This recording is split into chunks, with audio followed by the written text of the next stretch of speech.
नमस्कार मंडळी. नांदगाव ट्रिपच्या भाग 2 मध्ये स्वागत आहे. पहिला भाग पाहिला नसेल तर फीडमध्ये जाऊन नक्की बघा. तर आम्ही आलो होतो कोकोनट नेचर स्टेला. यांच्याकडेच स्टेला का तर यांच्याकडे 3 मोठ्या गाड्या बसतील एवढं पार्किंग आहे. एक मोठा विला पण आहे. पण आम्ही घेतल्या होत्या प्रशस्त अशा 3 रूम. हे बघा, यांनी तर आल्या आल्या लगेच रूम ताब्यात घेऊन लोळायला पण चालू केलं. रूम एकदम मोठी आहे, तसंच बेड पण आहे आणि व्हेंटिलेशन तर जबरी.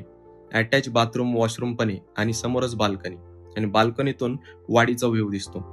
अशा 2 बाल्कनी आहेत आणि घराच्या मागे लगेच विहीर आणि सगळ्यात बेस्ट पॉइंट म्हणजे बीचवर जाण्यासाठीचा रस्ता. घराच्याच मागं नारळ आणि सुपारीची मस्त वाडी, त्यातूनच कोकणी फील घेत आपल्याला समुद्र किनाऱ्यावर जाता येतं.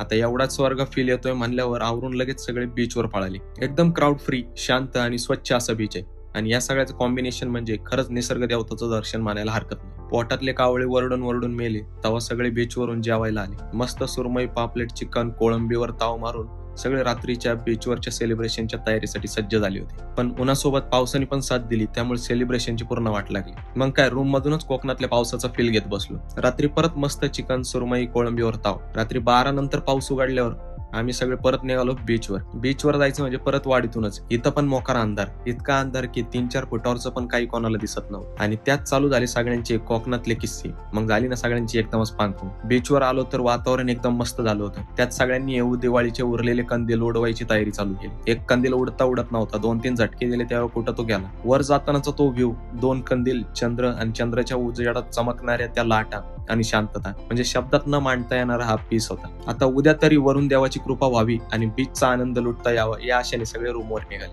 आता नक्की काय होतंय हे आपण नेक्स्ट व्हिडिओमध्ये बघू. तोपर्यंत स्टे ट्यून.